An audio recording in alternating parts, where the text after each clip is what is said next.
Thank you to my patrons. Your generosity and commitment to my work is astonishing. Please consider becoming a patron today. Simply click the link in the description below. Thank you. It sounds ridiculous, but what made me believe in God, really, I saw so much evil in this world. I saw that it was clear to me that if there's evil in this world, then there must be good, you know? And that to me was my point where I knew clearly that God existed. What you're talking about is God watching a theatrical production of pain, misery, and suffering for his own amusement. Just because you were asking me new stuff every single time, you wouldn't let me finish the subject. And now you've got my brain entangled. I see how this is how you debate, but I don't know. Maybe just let the other side speak a bit more. So what I said No, with respect. I have given you lots of time. Take the risk of thinking for yourself. Much more happiness, truth, beauty, and wisdom will come to you that way. Thank you. How are you? I'm doing very well. I'm just wondering, I just came across your life, and I see that you're an atheist, as the title suggests. And I'm wondering, were you a Christian beforehand, or did you follow any religion before you became an atheist, or were you an atheist all your life? I was a Christian, yeah, up to about the age of, I say between 18 and 20 years of age, Dylan. Oh, wow, that's interesting. Well, so did you go to church, and did you practice the religion fully? Wow, I'm actually just wondering what made you change your mind. Well, we could talk about that, but that is kind of the opposite of what the live is about. You see, my concern is with this kind of live is that what people keep trying to do is flip the script. And I take you at your word, Dylan. No. Sorry, I understand that you're curious. I'm granting you sincerity. Yeah. I'm granting you that you're sincere and that you're just curious. I understand that. But if I spend this live talking about why I don't believe in God, then I'm never going to get my question answered. And my question is, hey, look, I'm an atheist. Is there any reason I should change my mind? Well, is there any reason why I should, believe in a God? Are you a theist, Dylan? Well, I grew up a Christian. I grew up an Orthodox Christian. And when I was about around 13, 14, I actually became I was questioning the existence of God. So I became, I would say, an atheist for a while. Or I would say I was agnostic, really. But what really made me believe in God was that it sounds ridiculous, but what made me believe in God, really, I saw so much evil in this world. I saw that it was clear to me that if there's evil in this world, then there must be good, you know? And that to me was my point where I knew clearly that God existed. That's interesting. What age are you now, Dylan? Sorry? What age are you now? I am 18-year-old now. 18 years. So you've been a theist, you found your faith again kind of in your later teens, and now you would say that you're a theist. Yes, that's correct. Okay. So it's interesting to me that most theists struggle with the presence of evil in the world, and here you are telling me in a rather novel fashion that it was the existence of evil that actually pushed you in the direction of believing in God. So you're telling me that the presence of evil in the world doesn't cause you to question the existence of your God? Do you happen to believe in a God that's taking care of us and looking after us and so forth? Or are you more of a deist? You seem to say you were a Christian, so this is just surprising to me. How do you reconcile the existence of this evil with your God who allegedly loves us and is looking after us? How do you square that, Dylan? Well, for starters, I know that in the Bible, it says, first of all, that the devil controls this world. And God is literally just simply observing what's going on, until the date where redemption will be served to everyone. God doesn't really punish everyone. Even hell is more like a place of eternal separation from God. It's not really just how it's, people say, will you burn forever. That was in the Old Testament, if I'm right. My priest told me this, that people were burning. There was just there was a place of punishment before Jesus' sacrifice, but people actually can be removed from that place and be dead, be like nothing, like they were never existed. So even that's very merciful, in my opinion, of a God to give someone who doesn't want to be saved. So Dylan, it sounds to me like you're coming from more of a Gnostic tradition when you say that the earth is kind of ruled by the devil. I suppose my question for you would be, why would God allow the devil to rule the earth? Why would he do that? Well, doesn't this give you pause for thought? Yeah, just like I said, I'm not really a scholar, but my belief in God comes really just from faith. I know that God has a plan. You know, I can't really question an all-knowing, omnipotent being. You know, He knows best. I believe He knows better than than me. Basically, you know, I can't really compare myself to an omnipotent being.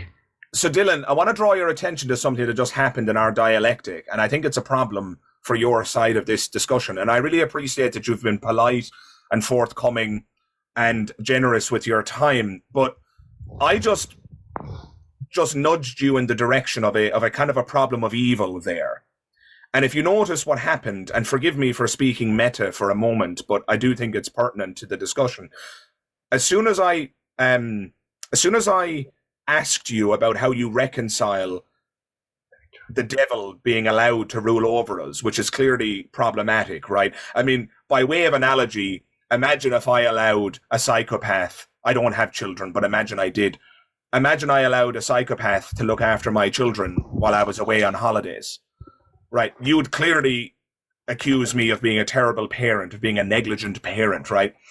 So I'm asking you a similar question about God. Why would God allow this evil being to rule over us on earth? And when I put that question to you, because you didn't have an answer to it, and I appreciate your humility, you said you're not a scholar, fair, I totally get that, but you follow that up by saying, hey, look, listen, I don't know, I just have faith.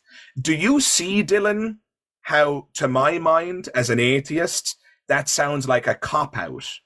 That sounds like, oh, I don't have an explanation for something, so I'm just going to appeal to faith now. Do you see how, intellectually speaking, that's not going to be very persuasive to an atheist like myself? Do you understand why I would look at that and raise an eyebrow at the very least? Well, I do actually have a friend who studied the Bible for longer than I have. And I'm actually next to him right now. And I believe he might be able to answer all your questions, really. And I think but Dylan, before we pass the mic or do something like that, let me just, because I did ask you a question there, and respectfully, you didn't answer it. I'm just asking you, do you understand why that kind of a pivot from I don't have an answer to this question, but I just believe on faith? Do you understand why that's not going to be persuasive for someone like me? Do you understand that? I understand that, yes. Okay. I just wanted to make sure that we're not talking past each other. And I really appreciate you answering that question, by the way. I mean, if you want your friend to discuss it further on your behalf, I'm happy to do that. So my friend is a bit tired. I've talked with I've talked with him about this specific subject a few times before. But so with this whole devil thing, it's not that God lets the devil rule the world or anything in that matter. Is that human beings have the choice of free will. Since Adam and Eve, we've had the choice of free will. And with free will, there's the choice of either turning to God, which obviously then he'd help you, or there's the choice of not turning to God, in which the devil can then infiltrate your life or create all these evil things that we're seeing. We're seeing people that are killing. We're seeing people. Okay, one sec. I just had to be a bit more quiet. We're seeing people that. Can I respond? Because I think you've actually put enough on the table right now. So, just to be clear, and I want to get agreement from you here. Your claim is that the reason there's evil and suffering in the world is because evil is a necessary accompaniment of free will. And human beings have used their free will to do terrible things, which has welcomed the devil into their lives. Is that approximately speaking what you're saying? I guess so, yeah. So I've got a couple of problems with that. Number one is, does God have free will? Well, I'd say that he has, but he does have a plan in mind. Okay, It's but he's just not doing pause everything. there. Okay. So God has free will. Does God do evil? I think he has before, yeah. I think Oh, so you necessary think God evil. is evil? I'm not saying God is evil. I'm just saying God may have done things that we humans see as evil. No. I'm asking you you're changing the subject slightly. From God's perspective, has God ever done evil? By God's From his lights? perspective, no. But from our perspective, yes. Okay. So, but now you've got a problem on your hands. Because Okay. you said that evil is a necessary accompaniment of free will. You said God has free will, yet by God's lights, God has never done any evil. So by your own standard, it's possible to be free and commit no evil. Well, we're not gods, are we? Okay, but now and then we're in special pleading, right? So as soon as you say, but we're not gods, now you're talking about God has a special kind of free will, which means that he's totally free, but never does evil by his own lights. But we have a different kind of free will, which means that evil is necessary. So why didn't God give us the special kind of free will that he has, and then we wouldn't have had to have the evil that accompanies it? Eventually he will when we go to heaven, but that's not. But why? That's not the Why whole not give it to us right away? Because we have to earn it. We have to prove ourselves to him, our faith to him. But God knows all of this in advance. God knows who's going to earn it and who isn't going to earn it. What you're talking about is God watching a theatrical production of pain, misery, and suffering for his own amusement. It's not There's a necessarily. huge problem here. Just a quick summary of the dialectic, right? So you've said that evil is a necessary accompaniment of free will, which is why there's evil in this world. I've drawn your attention to the fact that by God's lights, God is both free and yet commits no evil. And in order to reconcile this difficulty reveals that you do in fact believe it's possible to be free and commit no evil. But the only way you can rectify this is by suggesting that God has special free will. And when I've drawn your attention to that, you now say, but, we have to prove ourselves, even though that's not necessary either. You just appear to be adding one claim after another in order to justify this theology. And all I'm trying to get you to see here is that we're now 3 claims deep here, and there's a lot of ad hoc kind of reasoning happening here on the fly. Yeah, right. But And it seems like there's a major problem in your theology. And interrupting me. Sorry, If go you'd ahead. let me explain a bit more. I said all of those claims, I started new claims, but just because you were asking me new stuff every single time, you wouldn't let me finish the subject. And now you've got my brain entangled. I see how this is how you debate, but I don't know. Maybe just let the other side speak a bit more. So what I said No, with respect. I have given you lots of time. I'm not trying to talk over you at all. You've had lots of time to explain your points. I'm just pointing out that there's a tension in your view. There's an equivocation in your view. You believe in 2 kinds of free will, God's free will and human's free will.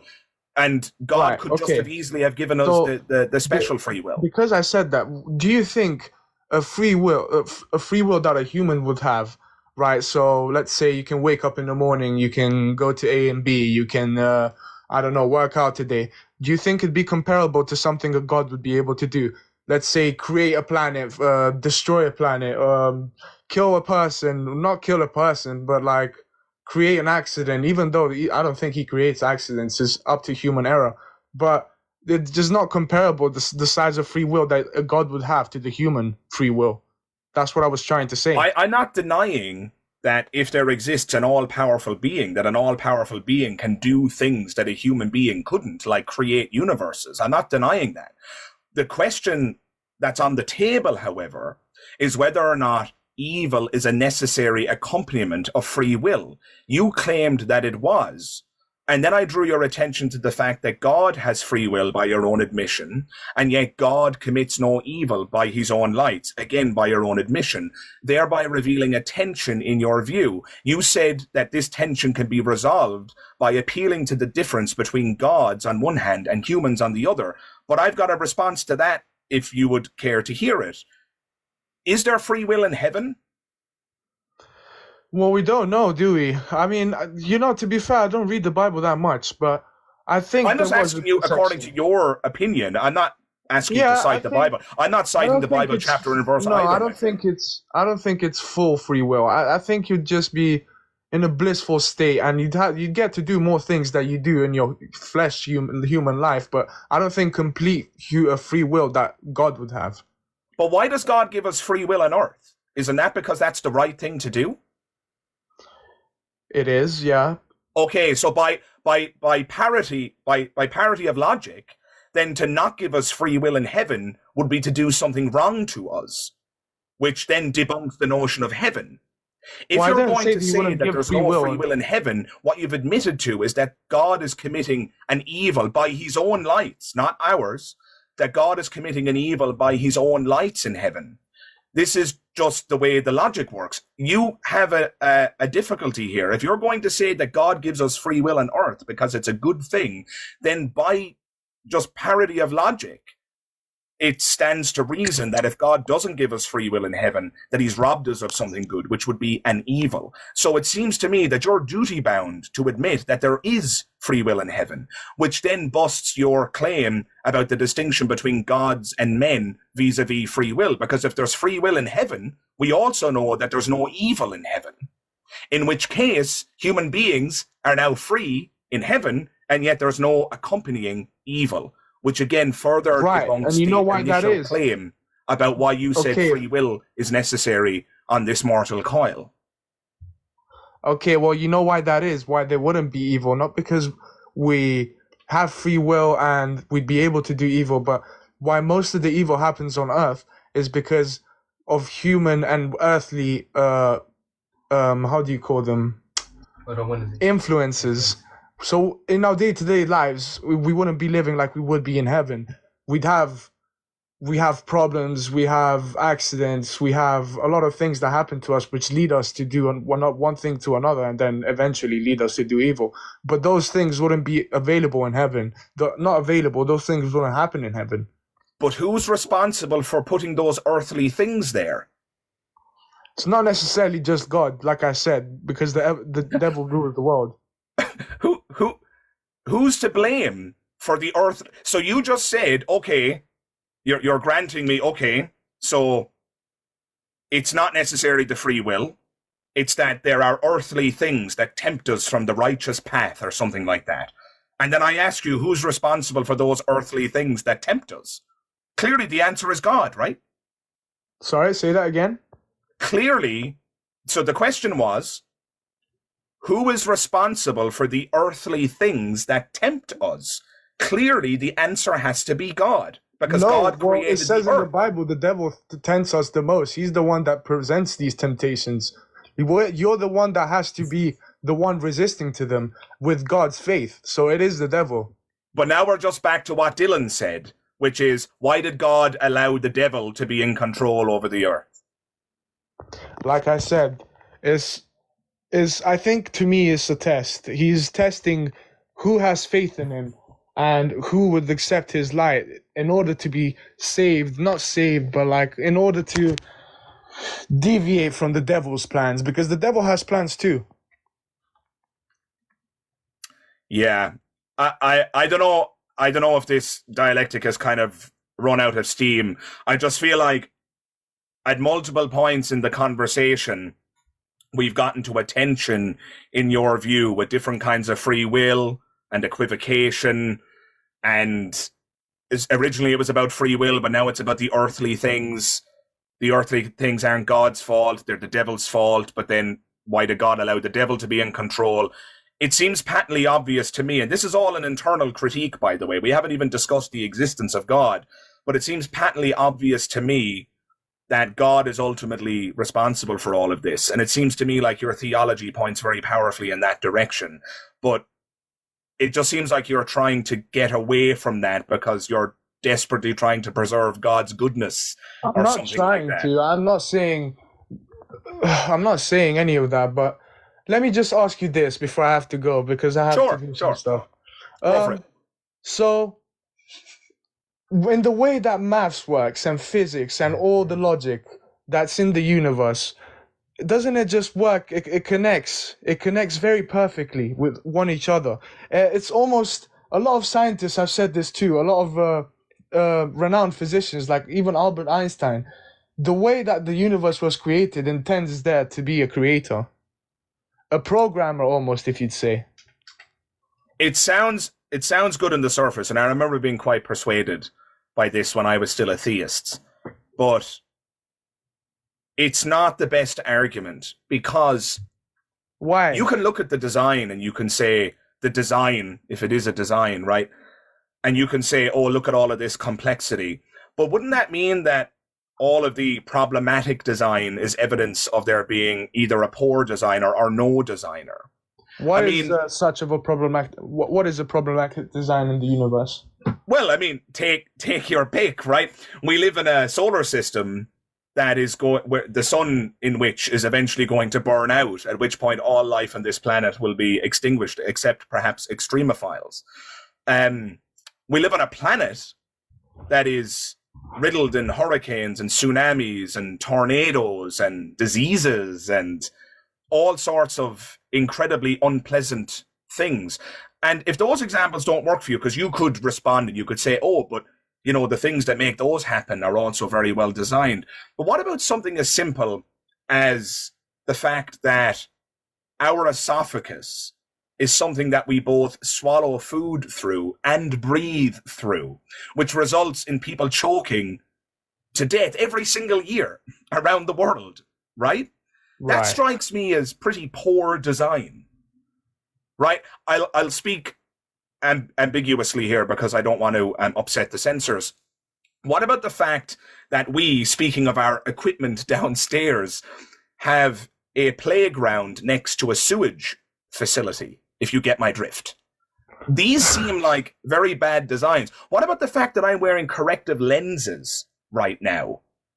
Right, why do my eyes require corrective lenses if this is such a perfect design? Now, I'm aware that a lot of these examples I've chosen to focus on are terrestrial. They focus on the earth and they focus on biology and so on.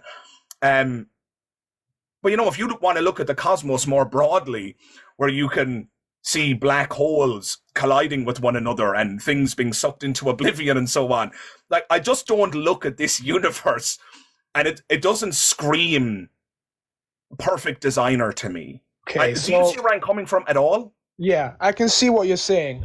But with the biology side of it, with the earthly side of things, what you said, especially with the human design, the way humans are now, we're obviously not perfect. I think even now, increasing with everything that we have more allergies, we have a lot more stuff that's wrong with us. But that's not necessarily because of God's design. That's just how history has played out. And well, I'm not saying evolution in the sense of from the monkeys, but I'm saying evolution since Adam and Eve. So God's design is not perfect then? Okay, let me just finish. I think, in my opinion, Adam and Eve were designed how we were supposed to be in God's image, right? That doesn't mean perfect. That just means we're in God's image. But over time, we've gained a lot of ailments and a lot of stuff wrong with us from the environment around us. And with the universe, with what you said, with the black holes and things being sucked into it, and a lot of supernovas even, I don't think you've mentioned them, but there's a lot of crazy stuff that happens in the universe. But isn't that kind of beautiful?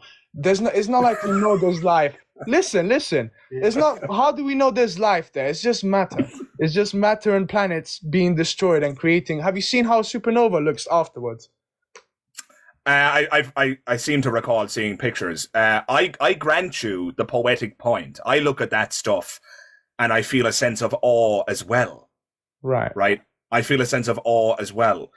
But, you know, if you want to take that stance, what you've created is an unfalsifiable proposition. What you've done is the stuff that works really well, we'll call that an example of God's perfection. And the stuff that's really scary and can ruin us, we'll just call that poetic. Okay, but has it ruined us? Equally evidence of God's perfection. Has it ruined us? No, not yet, but what? How do you know it will ruin us? It depends on what you're pointing to. How do you know it will ruin us? How do I know what will ruin us? How do you know these cosmical events or anything of that sort would the sun burning wipe out out humanity? We know that the sun is going to burn out. How do you know? What do you mean, how do you know? You'd have to be more specific with your question. How do you know that the sun will burn out? Sure, that's what scientists have predicted. That's not a certain.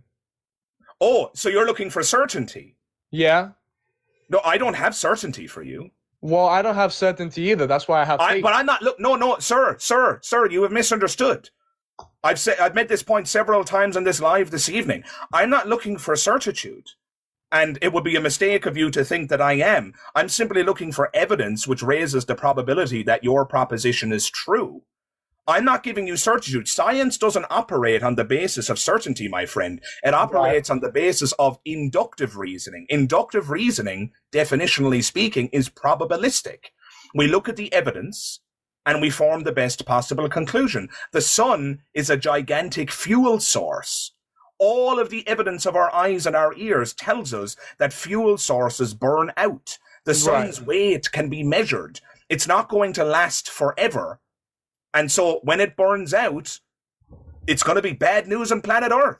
I've got news for you. Now, if you want to play this game of how do you know that for certain, I'm not convinced that I can know anything for certain apart from perhaps my very own mind existing, a la Descartes. Okay, I understand. But how do you know that humanity will live through how do you know it will live through until the Earth even runs out?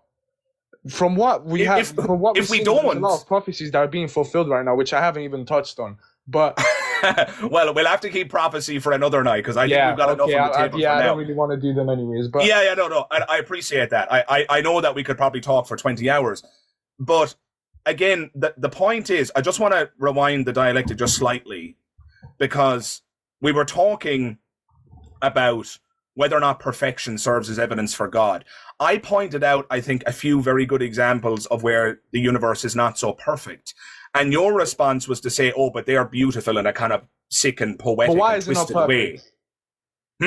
Why is it not perfect? What do you define as perfect? Well, this is what I was trying to get to. What I was drawing attention to is that you seem to equivocate on what you mean by perfect, because in the beginning, the sense of perfect you were deploying in your argument was something like, these things function very well. But then I drew your attention to examples where things don't function particularly well, such as choking, because the esophagus is both a windpipe and something that we swallow food but that's through. biological. And when I drew your attention to some examples of imperfection in functionality, you then pivoted to a different sense of the use of perfect, and you started talking about more of a poetic sense. So I would accuse you, sir, of equivocating. I don't have to provide you with a definition of perfection because I'm not erecting an argument that has anything to do with perfection. You were the one who was alleging that the supposed perfection that exists around us is evidence for your God. It just so happens that you had to equivocate in order to make that argument go through. And that is a problem from my perspective, sir. Well, it's not so much as perfection, but don't you think that the mechanics with each other, nothing is perfect in this world. Nothing is. Even God says it. Only God is perfect. So if you'd create something that would be perfect, then I don't think that would be even possible in God's ability to make things. But I was saying how things work with each other. So the mechanisms, the maths, the logic, the physics, that's what I meant. And those mechanisms work imperfectly, imperfect though they are, they work. And the imperfections and the manner in which these mechanisms work does not serve as evidence to me for the existence of an all-loving and all-powerful designer. Okay, that's understandable. Well, I've had a great talk, but I have to go trade some crypto. So listen, You're welcome back here anytime. You and Dylan, I absolutely love this dialogue. I really appreciate the spirited, respectful dialogue. That was absolutely awesome, and you've made my evening. So thank you very much. Yeah, no worries. Thank you as well for taking your time. Have a good night, man. My pleasure. Have a good one. All the best. All the best, bro.